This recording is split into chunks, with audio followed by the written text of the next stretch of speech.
حضرت شیخ محی الدین ابن عربی رحمتہ تعالی علیہ فرماتے ہیں میرے پاس بادشاہ وقت توبہ کرنے آیا، مجھے کہنے لگا حضرت جی توبہ کرا دیں، تو میں نے کہا بادشاہ تمہیں کیا ہو؟ اس نے کہا حضور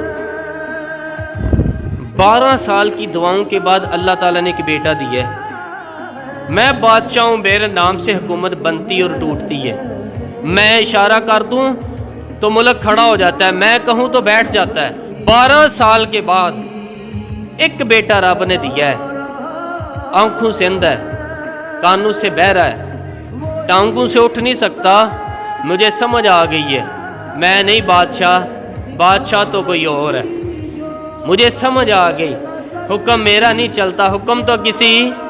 اور کا چلتا ہے، مجھے سمجھ آ گئی کہ میں نہیں کرنے والا، قادر مطلق تو کوئی،